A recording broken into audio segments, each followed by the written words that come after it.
Okay, I now have that it looks like it is 5 minutes past our official start time, and I'll go ahead and call everyone in and welcome you. Welcome again to our morning panel session, Evaluation for Whom and For What?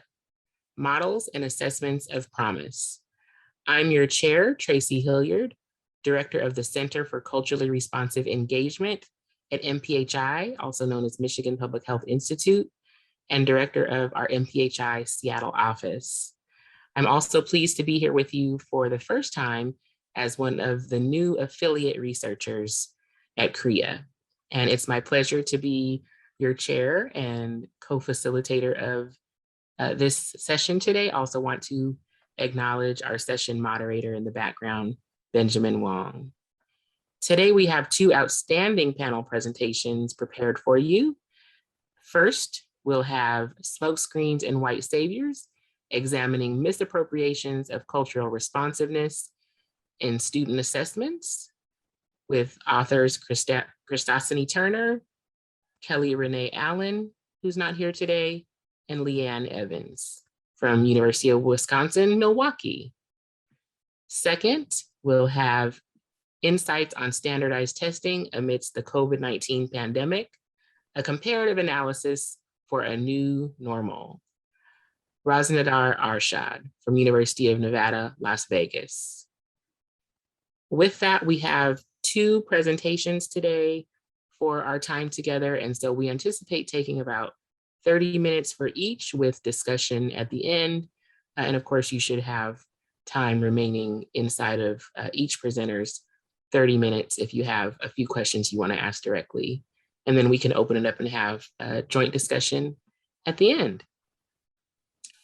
Feel free if you have questions throughout the time or need technical assistance to raise that in the chat, or we can contact together our moderator, Benjamin Wong.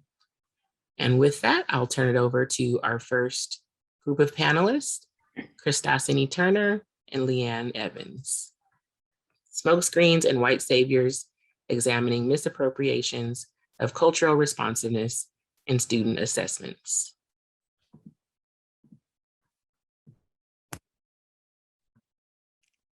Good morning, everyone. Welcome. We'll share our presentation. And thank you for coming to our presentation, Smokescreens and White Saviors, examining misappropriations of cultural responsiveness in student assessments. And although it is directed at student assessments, a lot of what our work is around general instructional practice and assessments. So I'm Leanne Evans, one of the three authors who have spent time in education practice and are now in higher education. I'm here with Dr. Crystasany Turner. I am an early childhood researcher and teacher educator at the University of Wisconsin-Milwaukee. My work focuses on equity-oriented, culturally responsive practices in early childhood education, language acquisition, and literacy development. So with me here today, of course, is my colleague, Crystasany Turner. I'll let her introduce herself.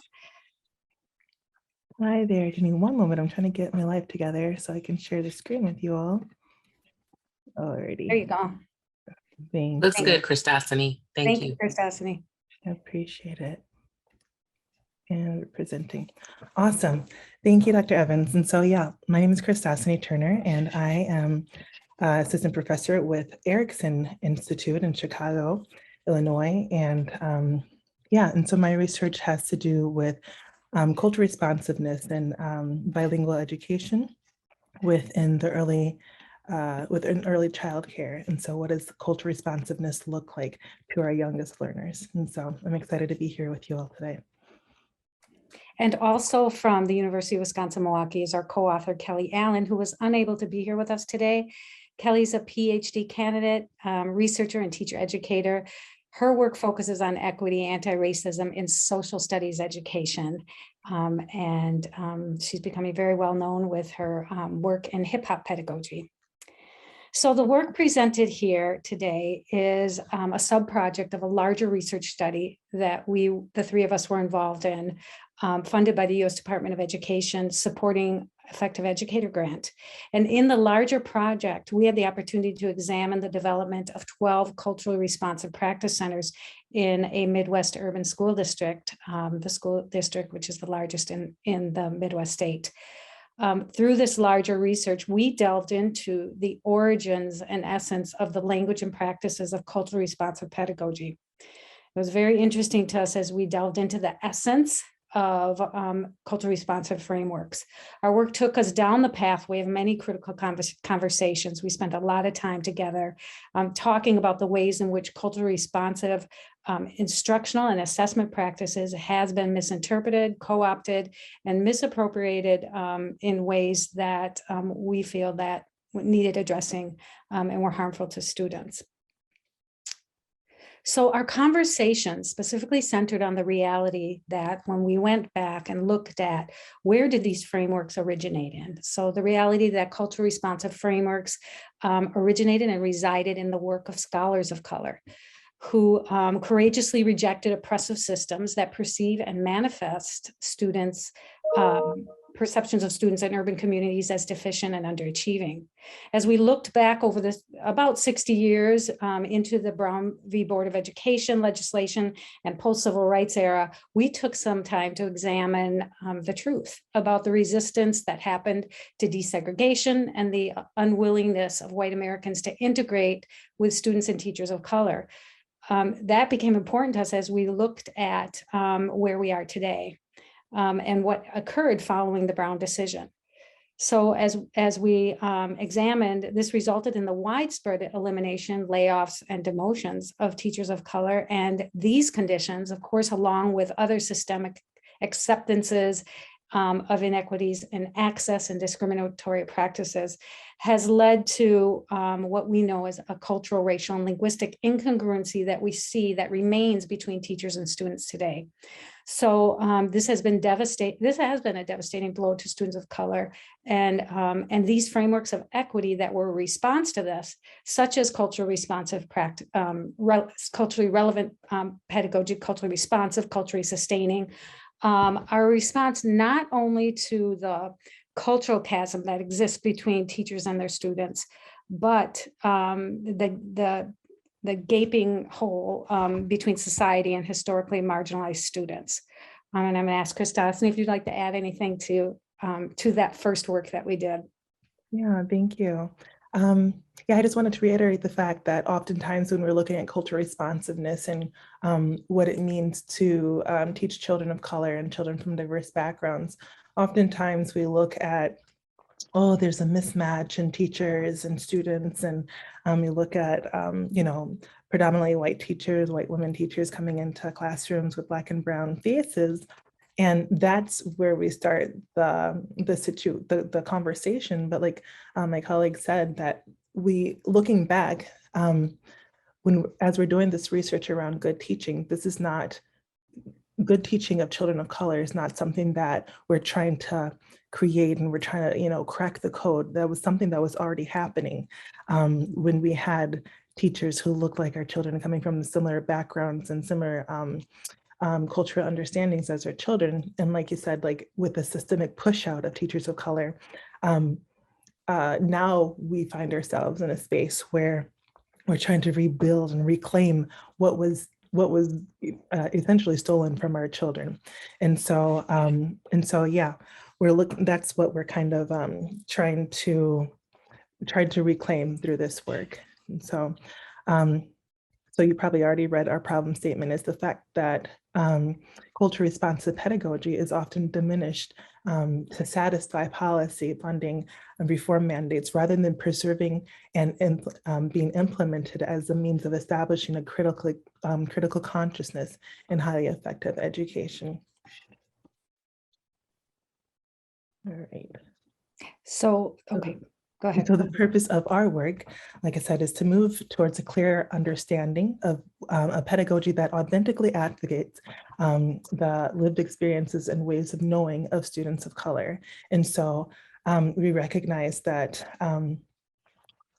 culture responsive pedagogy is not something just for white teachers to learn about, right? It's something for all teachers of color, all teachers coming in to work with any child. They should be operating from a understanding of that child's community, of the child's background, of the child's familial norms and value systems. And so this is not something that's only for white teachers, it's for all educators, even though we also recognize that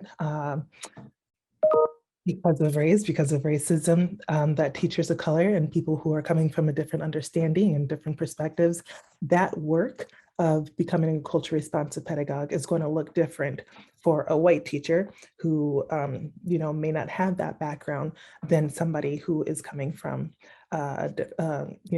also oppressed perspective as well.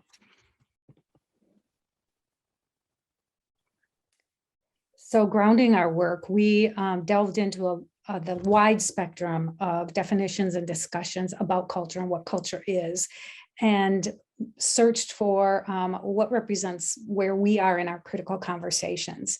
And where we settled on and in this present work, we relied on the definition from Dr. Bettina Love in her text on abolitionist teaching, where she defines culture as a group's knowledge production process that occurs as they understand and respond to their reality and create ways of being to survive or thrive in their daily, everyday lives.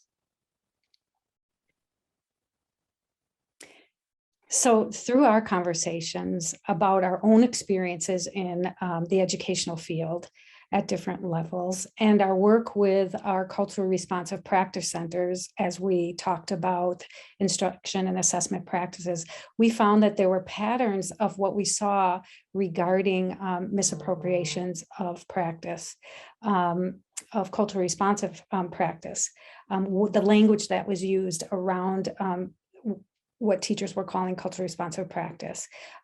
Three of our observations we will discuss here, beginning with, and the three, I'll outline the three and then we'll talk about each separately.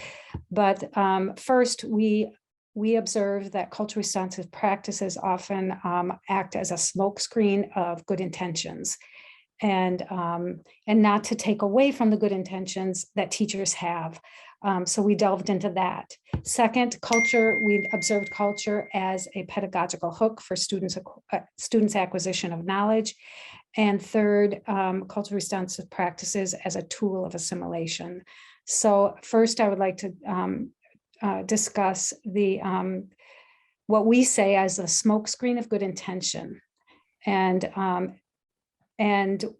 for me, this was an important piece in my former practice as a classroom teacher, as a white classroom teacher, and my current work in teacher education. I observed within myself and others how responsive instruction and assessment practices are laden with really good intentions. Well-meaning educators work behind a smokescreen of what we call a smokescreen of good intentions, without deeply interrogating or without being guided through their educational systems to deeply interrogate what they believe about teaching students who may not share the same cultural knowledge, social expectations, and language practices. So what we observed when we talked about the smokescreens of good intentions are that they are systemically supported and perpetuate a resistance to know what one should know. And so that got us thinking about complicity, and that got us thinking about ignorance, and how that is a position of privilege to be able to say, I can walk in and out of this conversation. And we examined ignorance sort of as a force at play and complicitly as a force of play. And we discussed how ignorance, yes, is shielded by these well-intended facades and can serve as sort of a protection from accountability. And so individuals can choose to ignore what they do not know, just like we can choose to answer a knock at the door, right? Not everybody can do that. And our teachers of color and our colleagues of color do not have that same privilege, and it looks different for teachers of different backgrounds. So we observed how teachers participate over our practice. We know how teachers participate in countless sessions of professional development on subjects related to culture, language, achievement, the perceived achievement gap or reported achievement gap. Cultural responsiveness becomes that topic to study, and it has become that topic of study. And we see diversity as sort of a branded performative piece in educational systems. It becomes the panacea to raising test scores. So as a teacher leader, I know that I would often hear, and people would ask me, do you have any materials on culturally responsive practices? Do you have a lesson plan?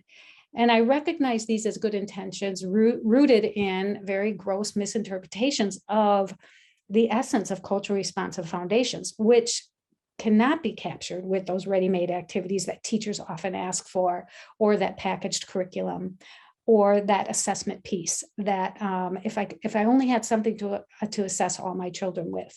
Even with the best of intentions, culturally responsive practices does become overshadowed, as we observed, and diminished sort of in that comfort of established norms and standards of mainstream white instruction and assessment.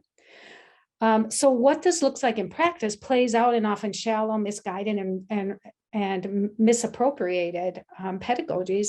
And we see this in the accommodations that are made in testing, interventions that are applied to instruction, and simplified content that requires students still to conform to very standardized mainstream ideologies and practice.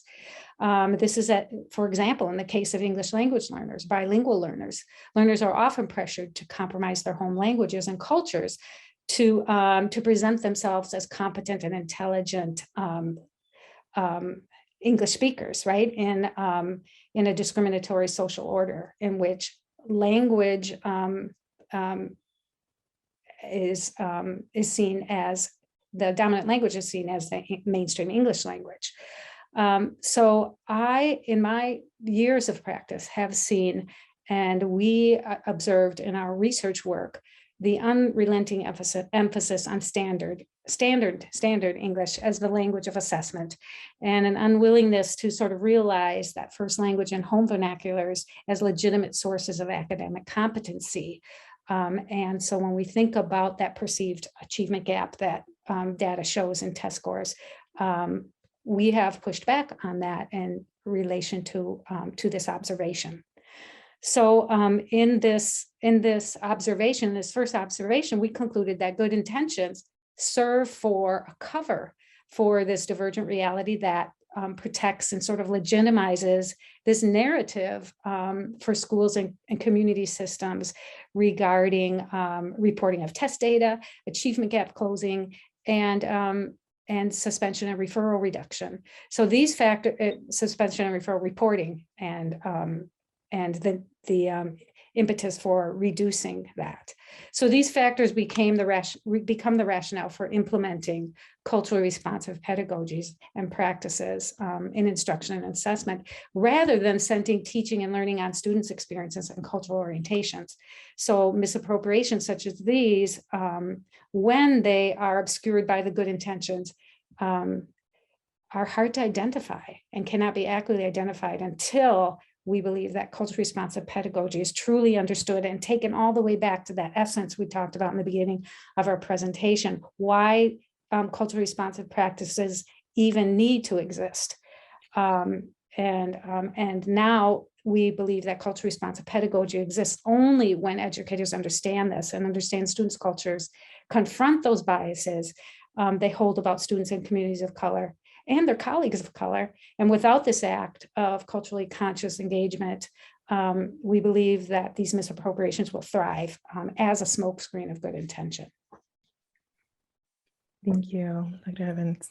And so another part of our research was our understanding of of students' culture being used as a hook in order to kind of hoodwink students into accepting and learning from what we call packaged curriculum, or a set of standardized whatever the teacher has to present that day. And so my colleague Kelly who's not here with us today, she wrote in her experience about hip hop pedagogy. And so she gave the example of a lot of our students in her urban classrooms really connected with hip hop culture and hip hop music and just the way of being and the way of life that comes with hip hop. And so, and also Kelly, that is something that resonates with her. And so in that way, she was able to connect with her students. And so she recognized that, and so it was recognized, I should say, in her school that,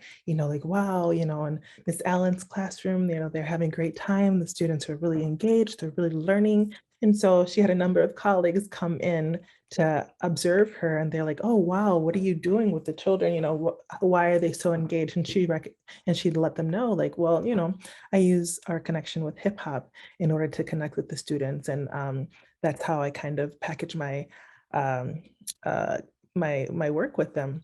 And so that was after that conversation, the colleague came back the next day saying that, I tried that hip hop stuff and it didn't work with my students. And so after talking about and reflecting on what actually happened in the class, I guess the student or the teacher, the other teacher, brought in a song from hip hop culture that was, cool with the kids at that time. And so the kids, like, yeah, they kind of leaned in a little bit and they got engaged and they got excited about the work. And then after, this is an English class. So after listening to the song that the kids really enjoyed, the teacher gave them the worksheets. And so like, okay, now that you've listened to the music, now your job is to complete this worksheet on, whatever literary thing that they were learning about that day. And the kids, as she describes it in our article, that it became chaos. The kids like completely disengaged. They're like,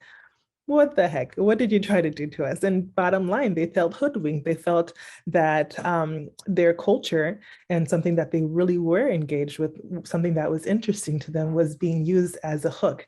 And our kids are not dumb. They recognized what was going on and they disengaged, and they pretty much called that teacher out for being inauthentic in the way that she was connecting with them. And so, so in our reflection, this is something that we notice happens in various different ways. The way that we use students, something that we recognize that the students may be into, and so we might present that to them, but that's kind of dangling the carrot in front of them. But then when they're finally engaged and they've kind of gotten them into the lesson, then we switch it out for something that's been the standardized unit that we're trying to get them to understand for that day. And so recognizing that whatever we're using, whatever way that we're connecting with the student and their culture, it needs to be in an authentic way. And it can't be something that is just, it needs to be something that's integrated into every aspect of our curriculum and our way of being with the students, not just something that's used for the first 5 minutes of the classroom, the classroom attention getter, and then now it's switched out for the official school curriculum, And so, so that was one of our reflections of culture being used as a hook. And then our reflections on culture being used as a tool of assimilation that comes from my experience as an early childhood educator. As well, I have some time of experience in the classroom where I recognized, and not just as an educator, but as a director, I've had a number of certain initiatives come into our program and try to sell us different curriculums and try to sell us different,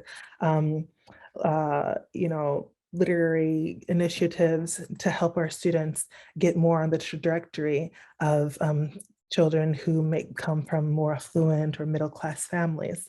And so what I'm recognizing is that oftentimes, as we're talking about the misappropriations of cultural responsiveness, we recognize, especially in early childhood education, we talk about the importance of looking at the student's home culture and their home life as a way of understanding where that student is and recognizing that that's where our curriculum should start. However, oftentimes in early childhood, I see where students' home culture in the article, we use the example of language as well. Oftentimes we're talking about like, oh, the children are entering school with a vocabulary gap. And so they're not, you know, they don't, there's this understanding of deficit and something that like, what are they not getting from their home environment? And we recognize that that is their culture and their home life being manipulated and perceived as something that needs to be overcome or something that needs to be intervened upon, because children come to school highly competent, and they're able to express themselves and use symbols and express themselves through music and movement and all these different ways that may or may not be valued within the school setting. However, instead of using and meeting our students where they at and using and recognizing those skills as a certain skill set, we often want to push them towards this what I call it a simulation into white middle class norms. And so you have to have X amount of words and X amount of you know, vocabulary words in order to be seen as proficient. However, we're not recognizing all the ways that our children are expressing and are communicating themselves. And so what we're pushing against is that understanding of school, or excuse me, of their home culture and their ways of expressing that, and like the ways that they've received education from, you know, either their peers or their siblings, or even intergenerationally with their grandparents and parents, recognizing that is a form of education that needs to be valued within the school system, within our classrooms. And so pushing against that deficit mindset of children from diverse backgrounds. Did I miss anything, Dr. Evans? You want to jump in? No, I think, thank you, Crystasany. I think you've summarized that very well. And I think it leads into our discussion points. I can't tell you how many hours Crystasany, Kelly, and I, you know, just really worked on our grapplings around this. And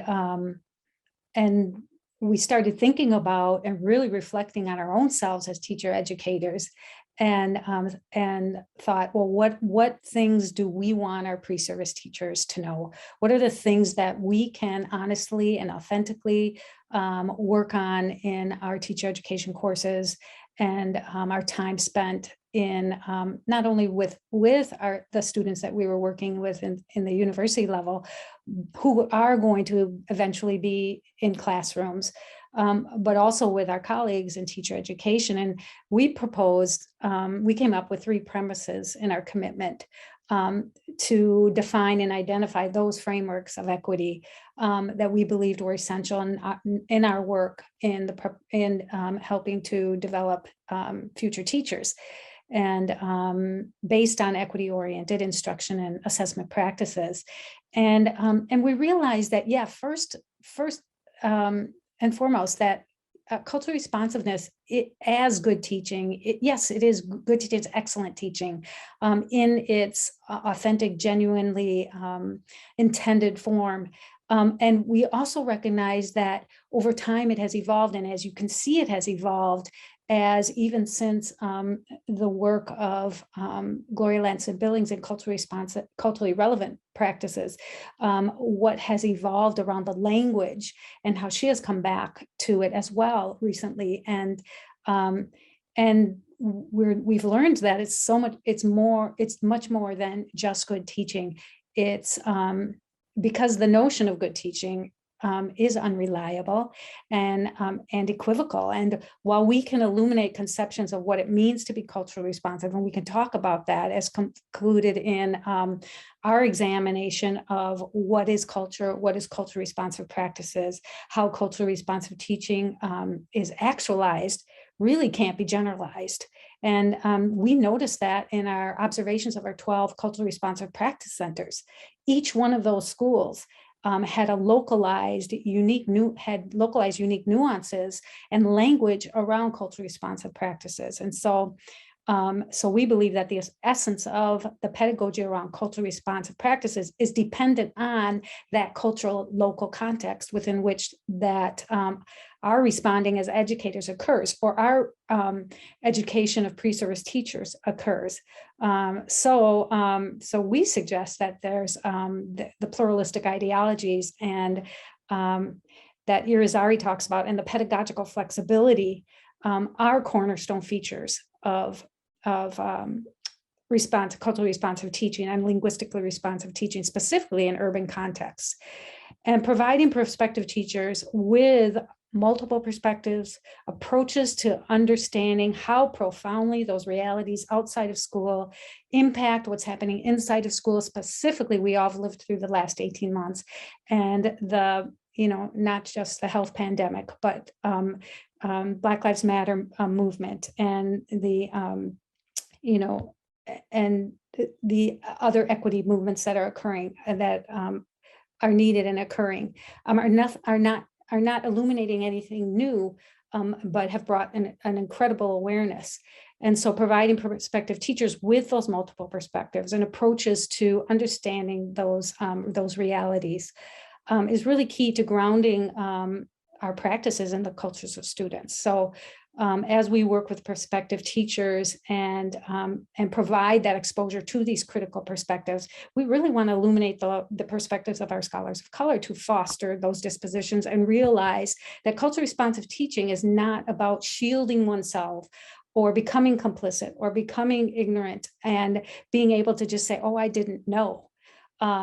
And it's not about hooking students just to get them to engage without really realizing student voice and the underrepresentation of student experiences in our instruction, and then how we assess that to then perpetuate the deficient perspectives of students and low achievement of students. So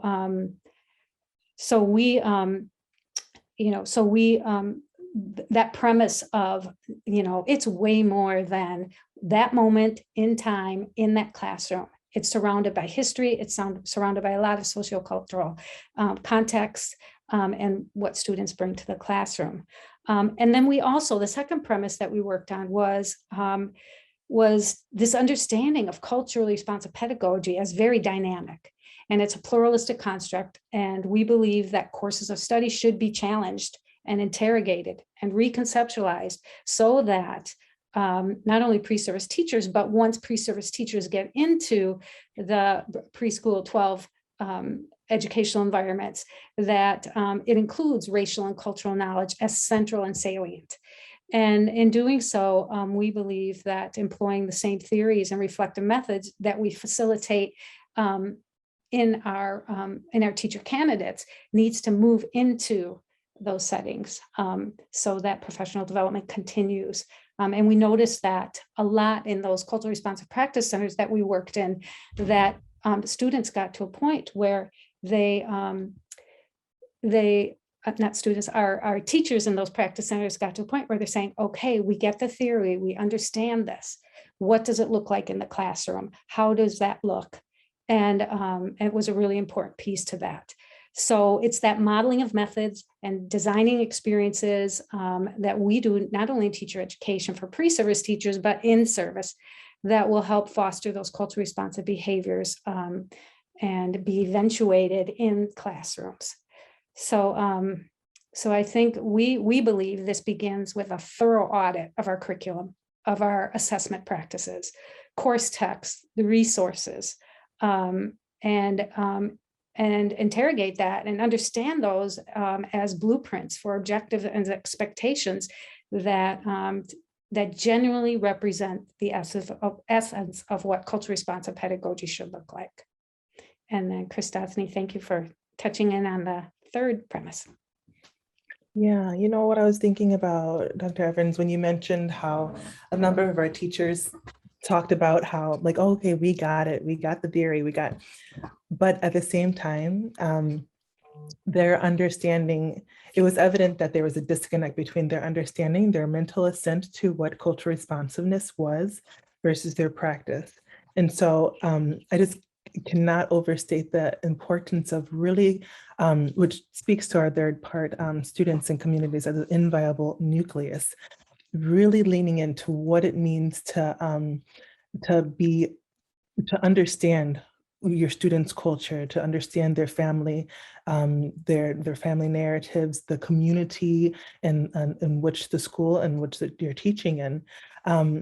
That's something that it cannot be separated from what is going on within the classroom. And it's not something that we're trying to necessarily save our children from, but this is where we're starting with our understanding of that co-generation of knowledge within the classroom. So as the students bring in their home knowledge and their home ways of being and understanding into the classroom, how can we bridge the knowledge that the curriculum that we need them to learn and that they're being assessed on, but truly starting from their from an understanding of and the respect of their home culture. And so I think you already kind of touched on CRP, or culture responsive pedagogy, being more than good teaching, recognizing that it's not something that that is across the board, that we can say, okay, this is what CRP is. And once you've taken X amount of, classes or credits in this, now you're a culture responsive pedagogue. No, it's something that is constantly, it's a constant and a dynamic process of constant reflection and adaptation to match the needs of your students in your classroom. And so, oh yeah, I was just thinking about that.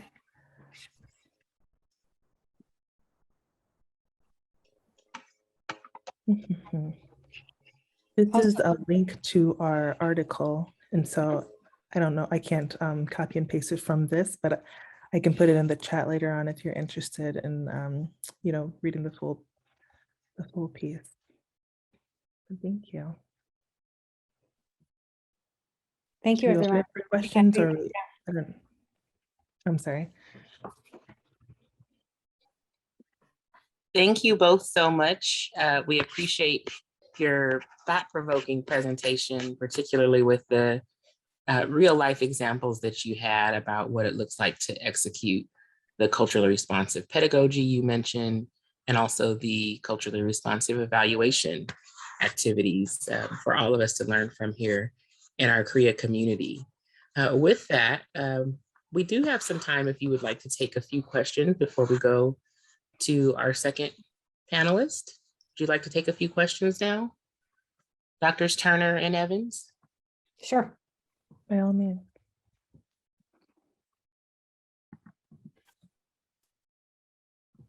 So if anyone has questions for Doctors Turner and Evans, feel free to take yourself off mute.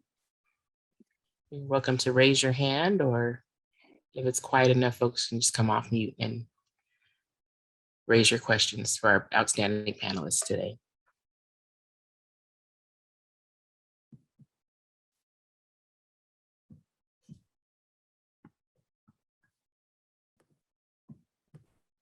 I have a question. My name is David and I'm calling in from Buffalo, New York. I just have a question regarding just advice that you can give someone, specifically teachers who are consistently asking for that culturally relevant instruction, that kind of like ready-made curriculum to transition or bring into their classroom. Just advice on how to go about addressing that, because that's something that comes up a lot. Dr. Evans, do you want Yeah, that is something that comes a lot. And we observe that in the 12 culturally responsive practice centers, 4 of which were elementary schools and 8 were middle and high schools. And that did come up a lot. And I think what I would say is that it's that piece about never really fully getting there because of how because we have seen the evolution is it's intriguing. The evolution of the frameworks around culturally responsive, culturally based practices is fascinating, and fascinating, and yet it provokes like the whole idea that the reason why we even need culturally responsive pedagogies is because racism exists, is because inequities and discrimination exist.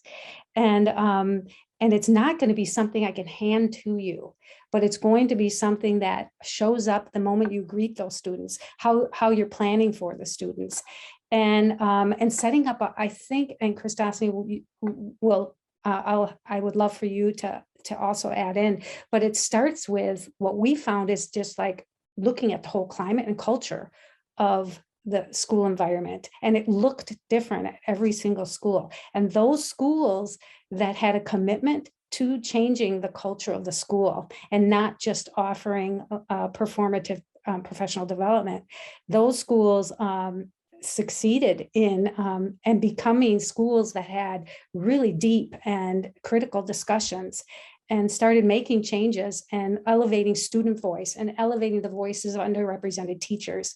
And so it's not an easy answer because I guess that my truthful answer would be is that it doesn't exist, that doesn't exist for you. But when we work on our understandings of culturally responsive practices, we can then shape and adjust what we have in our curriculum to be that for students.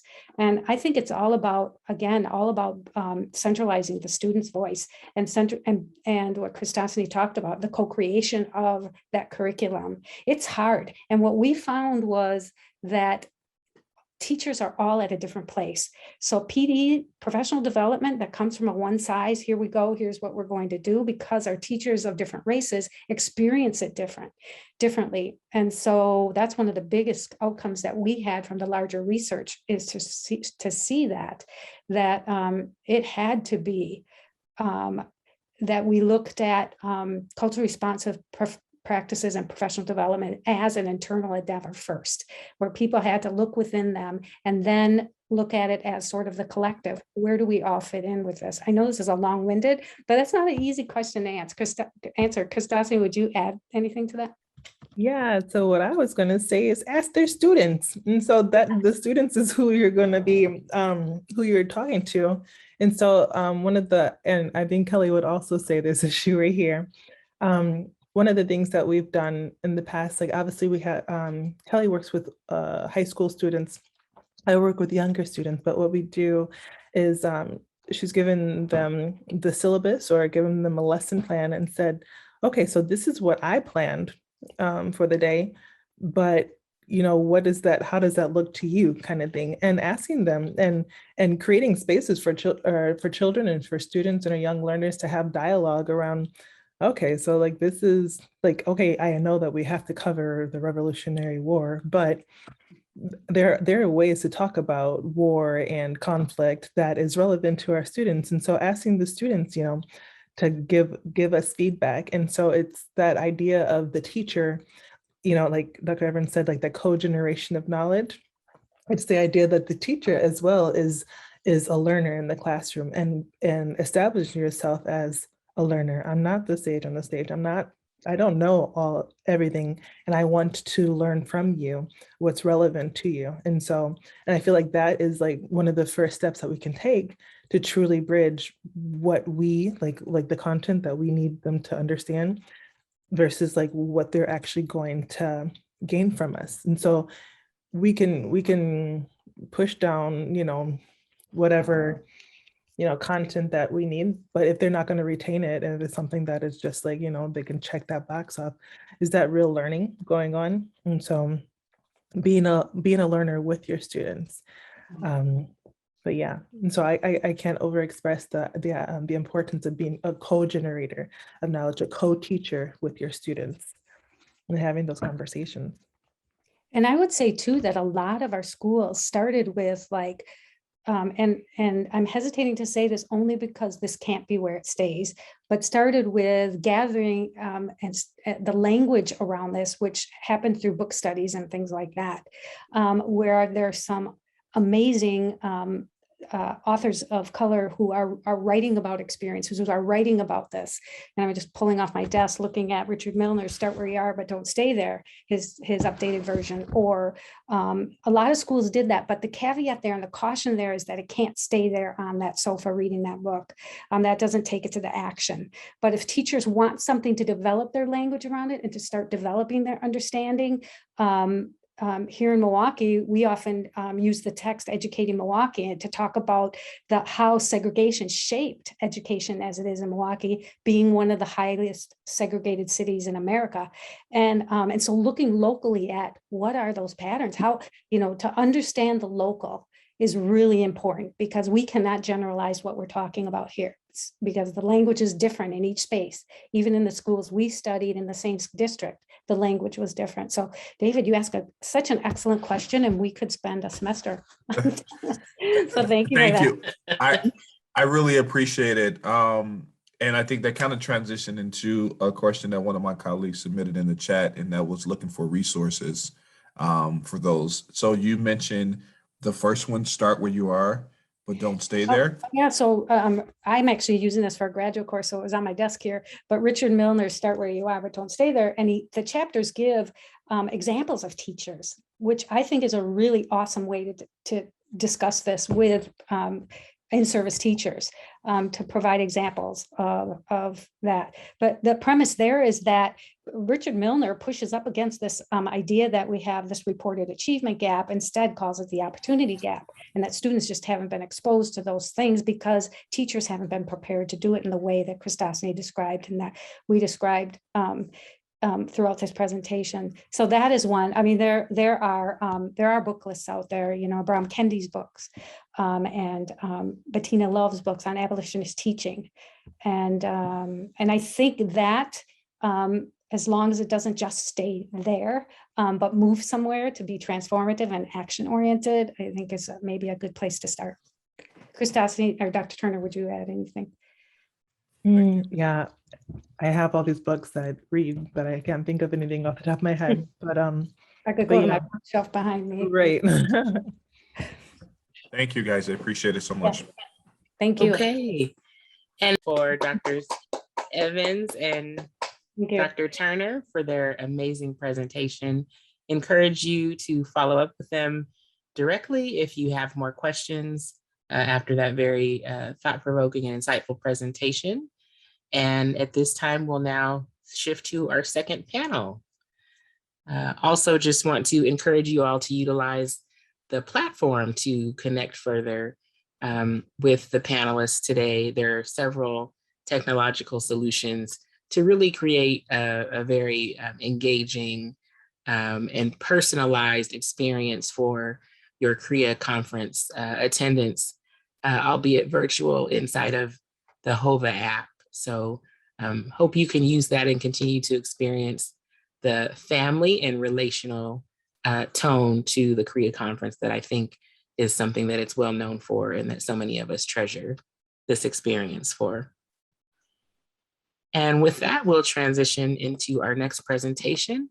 It's my pleasure to introduce to you Dr. Rosnidar Arshad from University of Nevada, Las Vegas, who will be presenting insights on standardized testing amidst the COVID-19 pandemic, a comparative analysis for a new normal. Dr. Arshad? Thank you. Thank you, Dr. Hilliard. I'm Rosnidar Arshad. I'm originally from Singapore. I was teaching and I was a middle manager there for around 28 years before I moved to Las Vegas. That's where I pursued my master's and PhD. And I just graduated actually in spring. And I am now a postdoc at UNLV. A little different department. I mean, I was originally from curriculum and instruction in cultural studies, international education, and multicultural education. And now I'm a postdoc at Department of Early Childhood Multilingual and Special Education. So it's yeah, but where I am, whatever research I'm doing there has to do with what I was studying my PhD, as in cultural responsiveness. So they have an ongoing project. So that's where I contribute in where research is concerned. Right. So I will share screen now.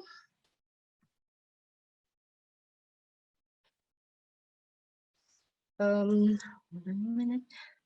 Seems to have disappeared.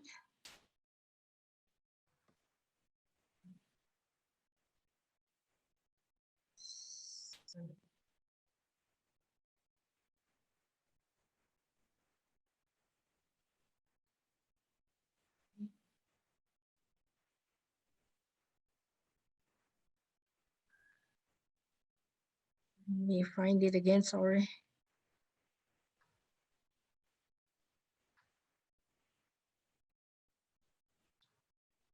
Let us know if we can Yeah. help you, Dr. Arshad. Yeah, I don't seem to be able to. Okay.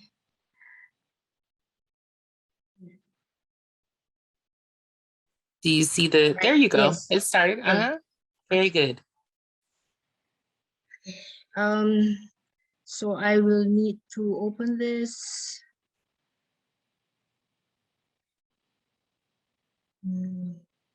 Let's see, how do I open this bigger?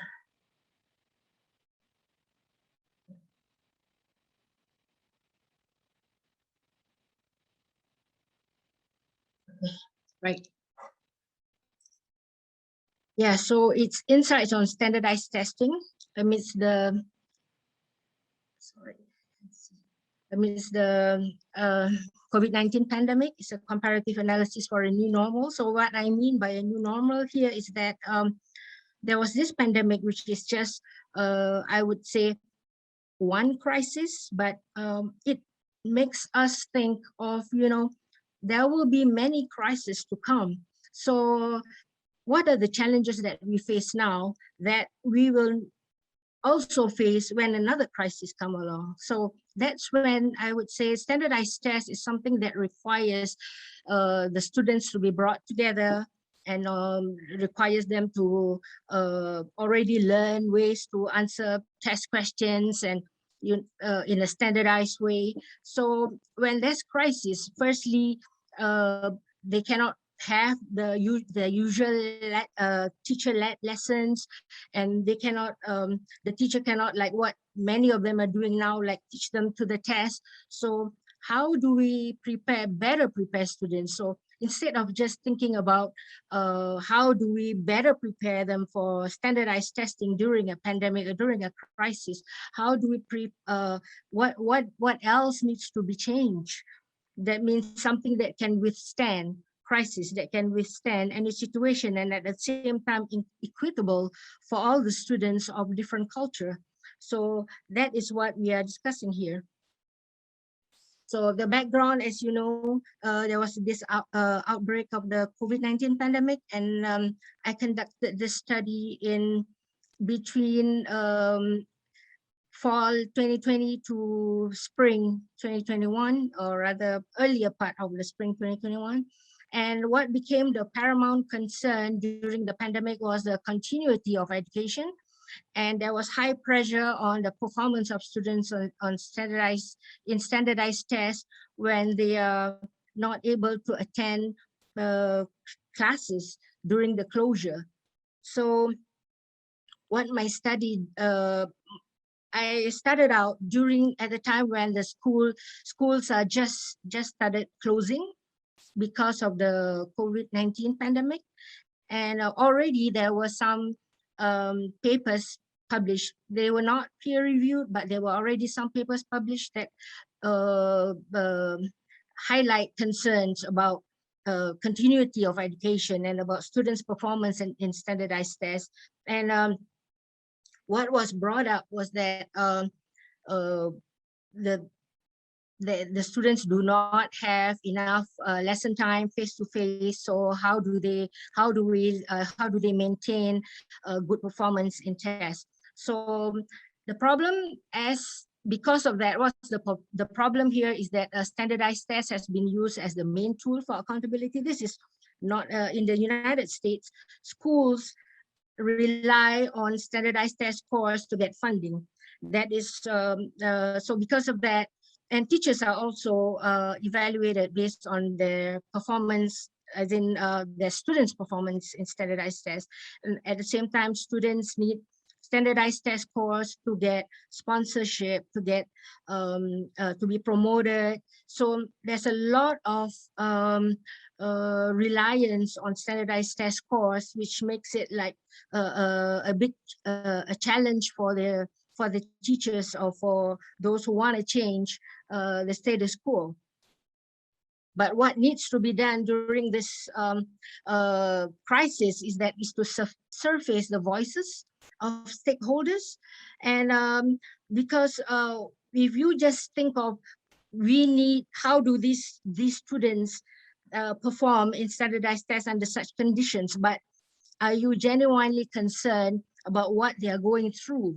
So are you genuinely concerned about what they need, instead of just saying that, no, what do we need to do to them so that they do well in standardized tests during this pandemic?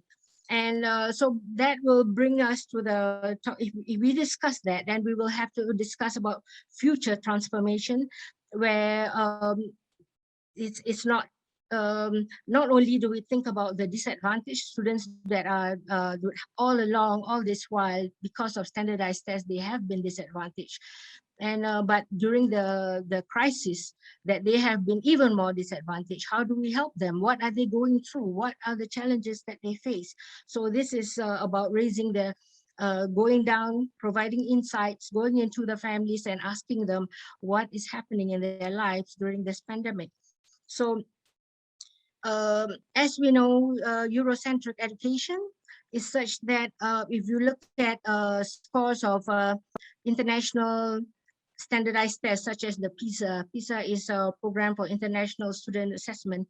So they have that, and in fact, that was why they have this race to the top, where the United States want to be at the top. And so it's because of such tests that countries all over the world are trying to show that they have the best education system through the standardized test, the PISA scores of the students who are 15-year-olds.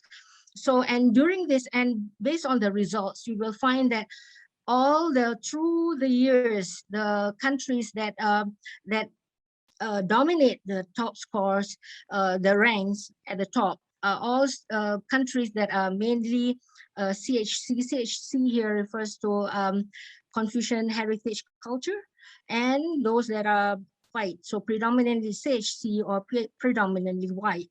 So that means these standardized tests have been something that is very much aligned to the thinking and the culture of those who are white and CHC. But does this mean that the other people of other races are not as smart? So it's just a matter of people who are white and who are CHC, they are able to show what they know through standardized tests. But the other students or people of other races, they have other ways. It's not that they are not as smart. It's just that they don't show it through standardized tests. If the assessment method has been more culturally responsive, it would have provided more opportunities for people of different culture to show what they can do and what they know and what they have learned in real life application. So there's a need for that transformation. So what are the research questions here? It's that, the lived experience of students, the lived experiences of students, parents, and these are stakeholders. So during the pandemic, how are the decisions and the assessment policies? So the two countries here that I did the multi-site case study is Singapore and Southern Nevada, because I'm now in Las Vegas, and Las Vegas is in Southern Nevada. And so those are the sites that I still had access to during that time, because of the border closure during the pandemic. So I had something that another study that I had already started working on, but I had to switch to this because I only had access at that time to Singapore and Southern Nevada. So it's based on these two. And the other question is that to what extent do the challenges faced during the pandemic enhance the readiness of stakeholders for a more culturally responsive assessment method amidst the new normal? So based on my readings previously, there are many pushbacks against assessments that are other than standardized tests. So the challenges that the administrators of standardized tests are facing during the COVID-19 pandemic, does this help them to be more receptive of the idea of having something other than standardized tests? So to what extent do the challenges that they face, convince them that there's a need for something that is other than standardized tests in terms of equitability, in terms of making it making the logistics part of conducting standardized tests happen. So based on my readings of what was already existing at that time, so most of the research were more statistical data. That means they will just say based on, because at that time the COVID-19 just happened, and so all the papers that were published were based on previous research. So they brought up numbers, as in how many students who don't have, if they don't have face-to-face classes, the number of hours. So how do they perform in standardized tests?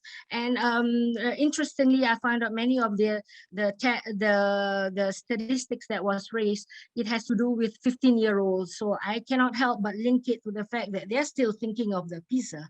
They're still thinking of, how are the students going to perform as well for international standardized tests? How do we show that they have learned internationally? So they were talking about maths, reading, and science. And these are the subjects that are tested for in PISA. So you link it there where, they're concerned about these students who are 15-year-olds and in maths, reading, and in science. So those are the ones. So that means they're thinking about, what about these test scores? And how do we maintain? If we are already at the top, how do we maintain? And also, there was, when they think about caring for the students, they are more concerned about those who are in poverty. So there was also like a UNESCO and statistics talking about poverty and how poverty led to students not performing well in standardized tests. But the thing is, other than poverty, how do you see the intersections? So that is where we see that culturally responsive evaluation look at culture as something that's multidimensional. It's not just that the socioeconomic status. It intersects with race. It intersects with religion, it intersects with gender. There's so many other aspects that come into it. So it's not just it's not a standalone factor for students in the performance in a standardized test. So what's missing, the gap is the gap in the whatever was published at the time was that in-depth analysis of the lived experiences of students and their families, and all the papers were saying that, how are they going to perform in standardized tests? So they did not think of rethinking standardized testing. So none of them talk about having something other than standardized tests. So that is what's missing in the papers. So in using the CRE, or the culturally responsive evaluation by our distinguished Professor Dr. Hood, Hobson, and Kirkhardt. So by reading what culturally responsive evaluation is all about, I have extracted these aspects of it that I use as my theory generated codes in with whatever data that I have collected. These are the ones that I look out for based on what I have, based on the interviews I have conducted. So whether whatever is conducted, the decisions, the policies, whether it challenges knowledge claims that delegitimize the lives, values, and abilities of people of color, whether it positions CRE as this evaluation positions CRE as multidimensional, as in it must recognize demographic, socio-political, and contextual characteristics of culture, and whether it understands that knowledge is situational and context-bound, whether it legitimizes cultural specific knowledge and ways of knowing, and it expands context as the totality of the environment, and whether it understands and respects varying communication and relational styles, and whether it protects and prevents the exploitation of cultural minority and the economically disadvantaged stakeholders. So it's phenomenological, the test that the study that I conducted, as in I have shared cultural knowledge. I have shared lived experiences with both the students, the stakeholders in Singapore and in Southern Nevada. So that's where the phenomenological study comes in. And I decided on this comparative because COVID-19 is global. So if I were just to focus on one, I may not have provide a big picture under the difference when socio-political contexts come into play. So that's why I do a comparative study. And the participants are stakeholders, and because of the cultural aspect of it, so the stakeholders, especially for parents and students, I choose those at different intersections of being of different race and different socioeconomic status, so that I can have a bigger picture of the different lived experience based on the different intersections. So, but because the multi-dimensional aspect of culture, because of that but I need to narrow down my research. So when in terms of selection, I only select based on the intersection of race and socioeconomic status, but I take into account what other factors are, what other cultural identities that that intersect with that, so the gender and other things that come into play. And the participants are selected by convenience and snowball, so that they feel comfortable sharing their experiences with me. And there were 6 in each jurisdiction. And I conducted the interview through Zoom, and it was true that the interviews were recorded, because not only do I want to hear what they say, I want to take note of their environment that they live in. And before, during, and after the interviews, they are encouraged to share whatever they want to, whatever they have, artifacts and whatever experiences they had, they were encouraged to share with me. So it's not just what they say. So it's not just who they are as I see them, but it's also their environment. That was, I think, that was important, something that I need to assess. And this was done between mid-August 2020 to supposed to be February 2021, but I myself contracted COVID-19 in December. So, and I was out of action for quite a while, and because of that, I had to extend it to, well, luckily I didn't die, so but I managed to extend this to April 2021. So yeah, and during the analysis of the data, I found other inductive codes like student-educator match, humanizing, social conditioning, national organizational pride and safeguarding, and the collaboration and teamwork. And what are the themes that I came up with? There was a navigating crisis challenges, decisions on standardized tests, and perceptions on assessments, and the concept of fairness, which I find this is something interesting, the concept of fairness as believed by the different stakeholders, and the safety and well-being of the stakeholders. So these are some of the what was said, the quotes that I managed to get from them, but these are a lot. So generally, I would say in Singapore, what happened was that there were challenges like for parents. Okay, maybe I provide a bit more context as to the social political context of Singapore as compared to Southern Nevada. Now, Singapore is, there's a lot of focus on being control, on being having there's that idea of Singapore as being peaceful, Why? Because Singapore has no natural resources, so they rely a lot on foreign investment.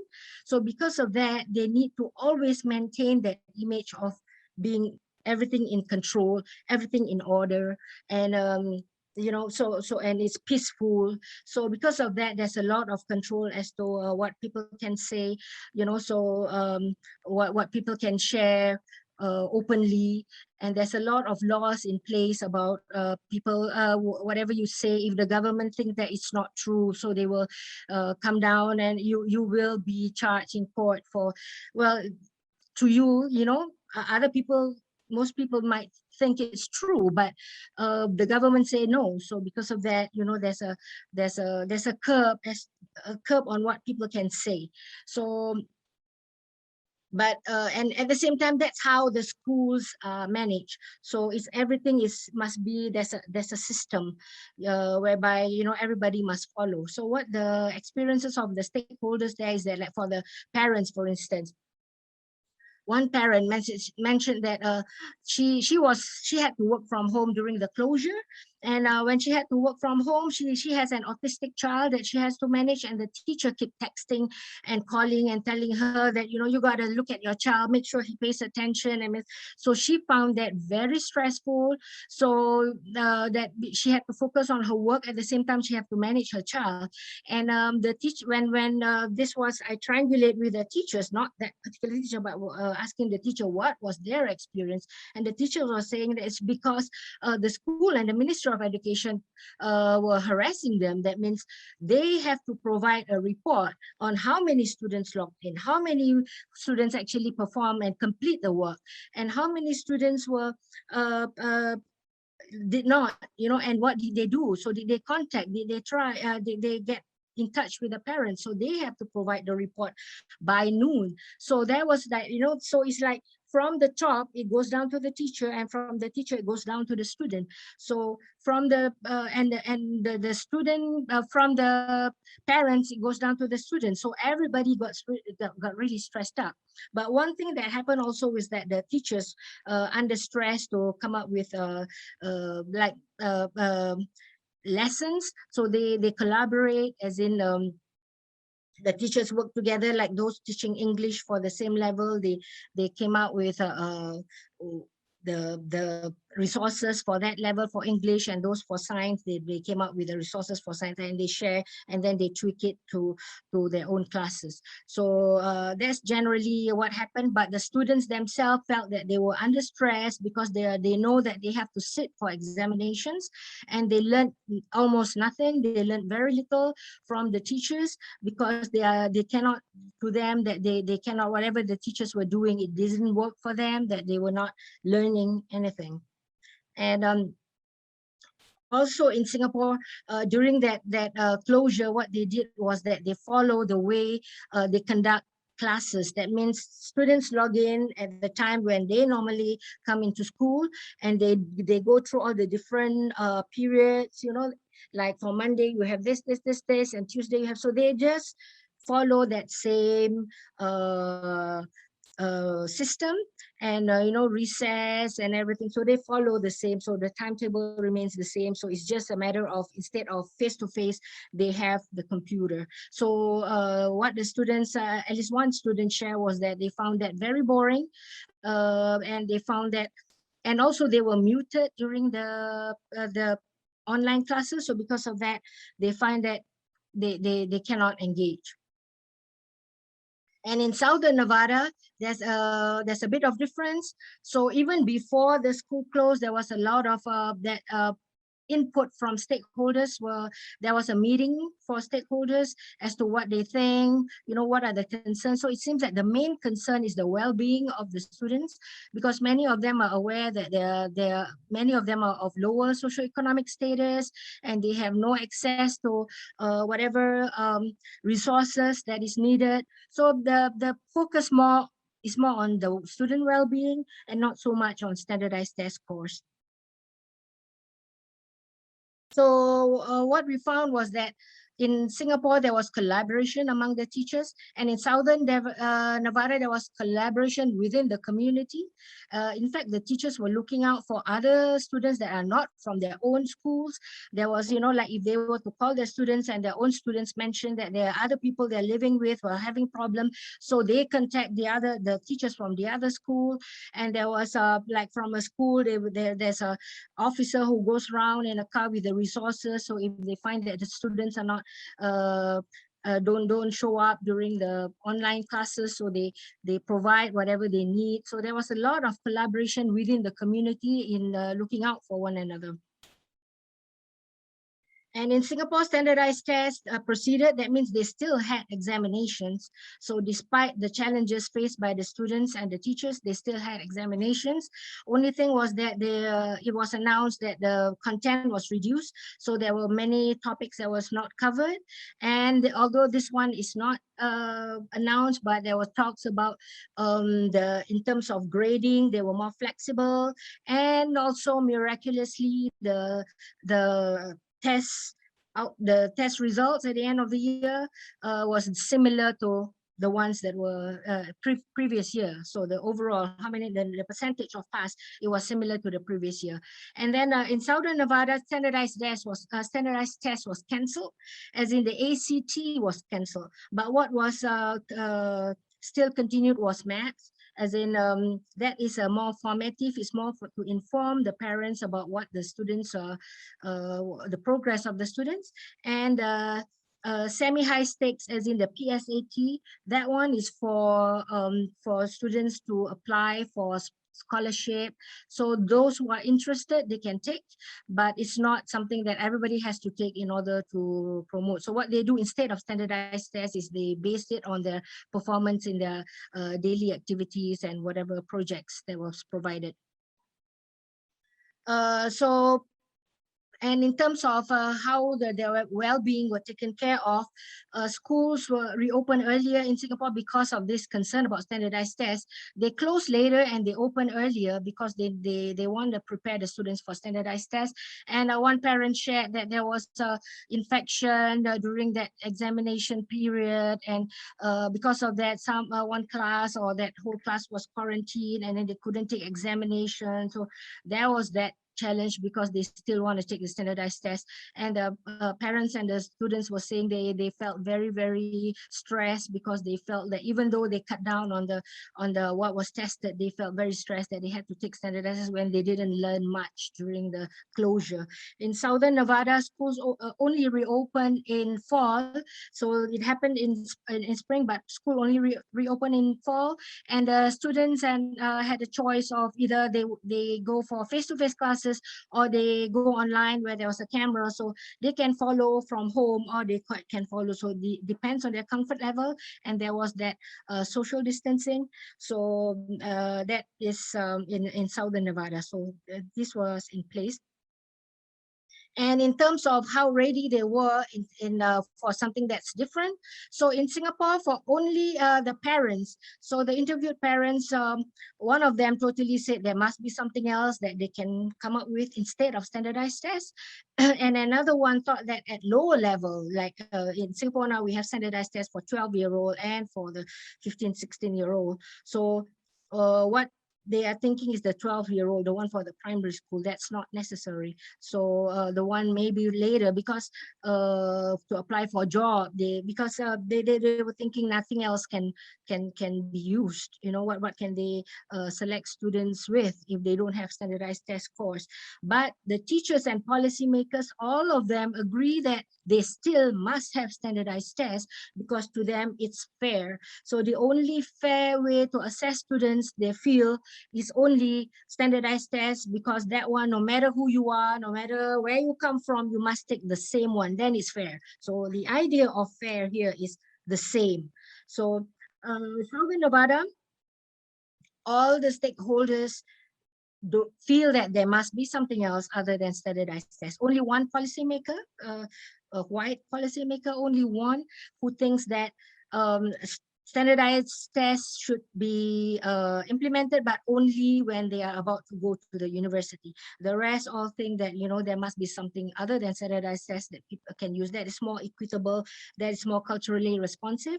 But for the students, all in both jurisdictions, all the students still want standardized tests despite the stress that they face, because they share that they were given other forms of assessment, something formative, like they were given projects, but these projects are standardized, as in all students do the same type of projects. So because of that, like some of the students, like the one in Southern Nevada, she said she was asked to videotape herself performing some physical activity, and she said she's not comfortable doing that because she's not proud of her physique.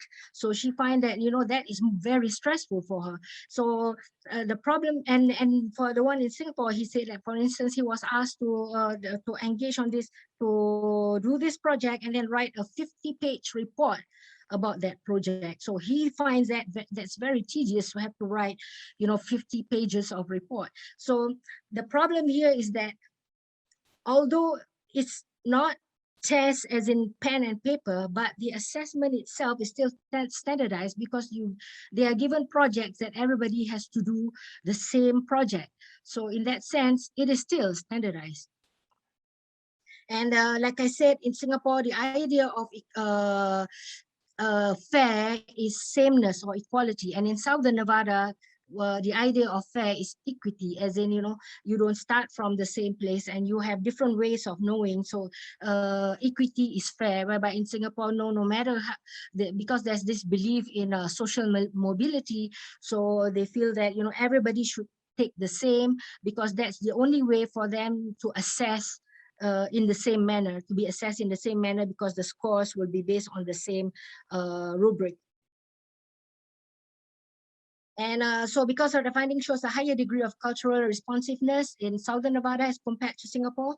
And this is in terms of varying communication and multidimensional cultural context, acknowledging all this, and to prevent exploitation of marginalized. So this one, Southern Nevada shows more of this as compared to Singapore. And tests is still carried out in Singapore, whereby it was not in Southern Nevada. And this gives the impression that in Singapore there's more entrenched social conditioning about what is right, about what an assessment should look like. So there's less flexibility of thinking in other ways. But something that both jurisdictions did not show was the legitimizing of cultural capital, because even when they give projects, it's still standardized. So the teachers were still not really fully grasping what it means to be culturally responsive. And yeah, likewise, the policymakers, they want it to be something other than standardized tests, but they have not fully grasped what is equitable and culturally responsive. So whatever they ask the students to do, it's still standardized. So there's no legitimizing of cultural capital, valuing of situational and context-bound knowledge, and acknowledging cultural specific knowledge. I think this is something that is in line with what was the previous presenters mentioned about you know, you may be culturally responsive, you think you are being culturally responsive, but then at the end of the day, you still bring it back to the mainstream. So that is not, you know, it's not aligned. The assessment is not aligned to the to what you want in the pedagogy. So, but both jurisdictions have made efforts that are appreciated by stakeholders. That means they see that they're trying to do their best under the circumstances. And but that, like for Singapore, they do see lapses, although they say there's social distancing, but the both students, teachers, and parents say that there were times when there was mingling, and there was and even one student mentioned that, you know, they're supposed to wear masks all the time, but when students feel uncomfortable and the teachers are not looking, they just remove the mask and they talk to one another. And, you know, so only when the teachers, hey, you know, you gotta put it, then they put it back on. So that's been happening. And yeah, so there were lapses in terms of, you know, taking care or making sure the students are safe and the stakeholders are safe.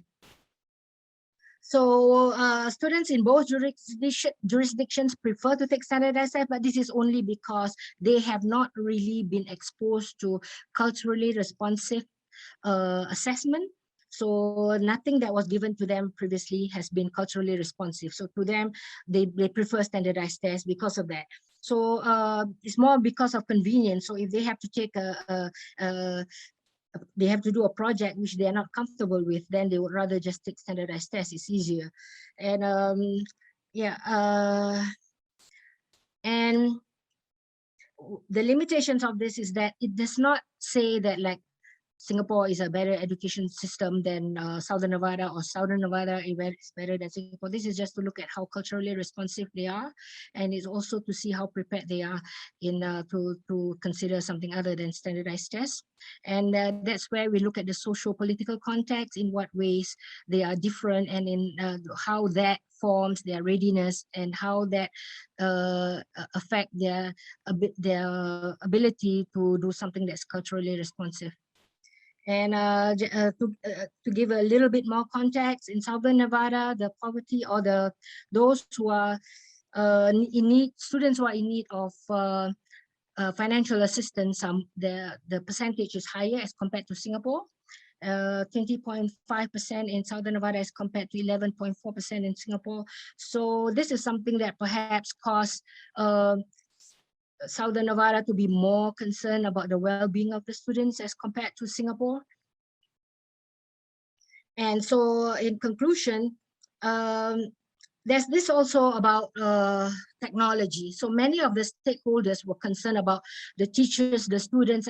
They don't have the technology to have this virtual learning. But one teacher in Southern Nevada brought out something interesting. She said some of the teachers are already very technological savvy. They are very high tech, but they still cannot engage the students. So because technology is just a platform, it's not what you need is the pedagogy. And one teacher in Singapore also mentioned that in terms of pedagogy, they know already what they're supposed to teach. So what they need is the technology. But the thing is, even when they already have the technology, they already learned, they are still not able to engage the students. So this shows that this is still in line with what was mentioned by the previous presentation, that it's the pedagogy, that pedagogical aspect of how sensitive you are to the needs of the students. So your ability to engage the students depends on your how culturally responsive you are, and it's not just the technology. So that misconception that you know what, the teachers and the students need technology. So that is, you know, what they really need is the pedagogical skills in doing virtual classes. So that's what they need to acquire. And there's this entrenched practice of relying on high-stake standardized tests, which I mentioned earlier. So everything you need, funding and promotion, so everything has been relying on standardized tests, and that makes it so difficult for many people to consider something other than standardized tests. So this has to change. So before you change to a different assessment, you have to change this entrenched practice of relying on standardized test scores for everything. And culturally responsive assessment is something that you must take into account. So this is in line with what was presented earlier. It's multidimensional. So it's not just one particular thing that you look at, that you think you have addressed this, you have addressed, you know, the problem. So you must look at it in a multidimensional way. And yeah, so you must look at how you can engage students in that way. And so yeah, future research, what I think I will do is that currently there are already some jurisdictions that are doing something other than standardized tests. Like they have this New York Performance Standards Consortium and there's one in four countries in Europe, as in Ireland, Norway, Turkey, and Austria. They have already a project to do something other than standardized tests. So what I would like to see is in what ways those are culturally responsive. So in fact, this was my original intended research. So that's what I want to do in future. And I think if you want to open for discussion, is that this concept of fairness, as I mentioned earlier. So this is something that is entrenched so that it becomes something of an Asian belief that in order to be fair, it has to be the same. There's that equality. You know, the equality means fair, whereby more to the West, it's equity. If you have equitability, that is fair. So how do you reconcile that? If you want to be, for instance, if you want this to be something that is accepted at global, international level, you want something other than standardized tests. But there are culture who believe fair means the same. Fair means equal, not equitable. So are we being not culturally responsive if we don't accept that they believe fair is equal or fair is the same? So how do you reconcile that different worldview? So that is something that I feel that, you know, we can discuss. Yeah, thank you. Thank you again so much, Dr. Arshad. Please join me in a round of applause for Dr. Arshad. Thank you. And I believe we're at our official time ending, but I think if folks are still here, you're welcome to take some questions, Dr. Arshad. Feel free, if you have questions, to either raise your hand or come off mute and raise those for Dr. Arshad.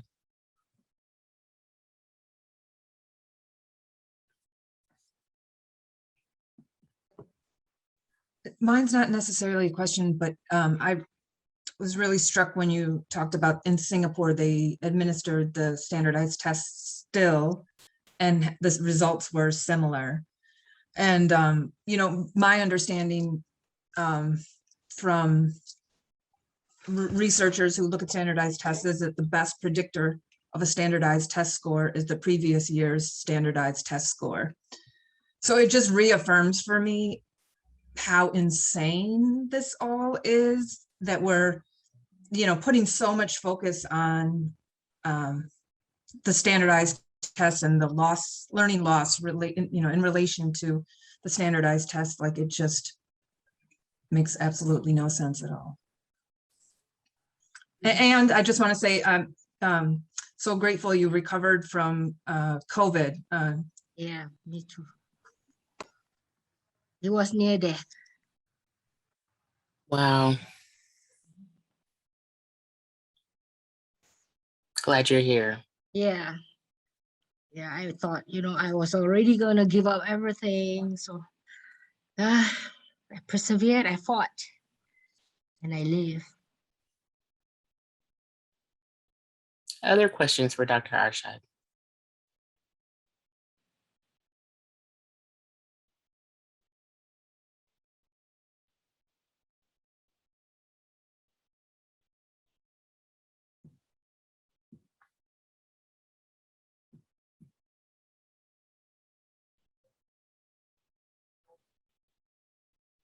Just see if there are any questions.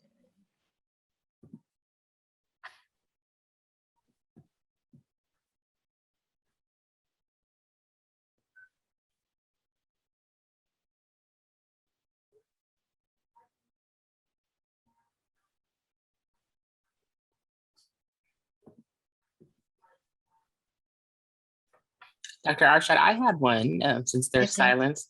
I'm curious, I love your work, and I'm wondering, do you have a sense of any comparisons as well in other countries, even though I understand that's not the data that you were presenting, just similar perhaps comparisons or insights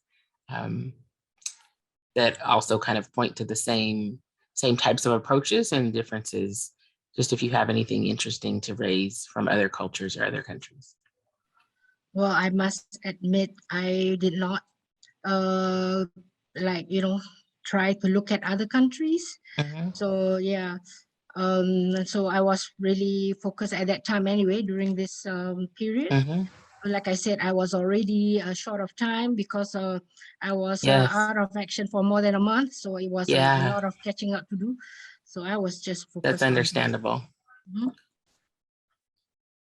Sometimes I know there's the data that we don't bring to the presentation, you know, that I thought might have been interesting. Yeah, that's why I think, in fact, I was thinking that you know, if other people had done something similar, we can bring them together, you know, or in future we can do more of such, you know, and then add on to the whatever has been done before, so that we have a whole bigger picture of what's been happening.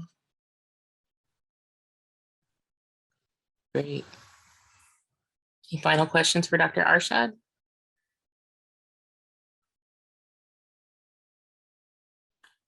Any remaining questions for Dr. Turner and Dr. Evans?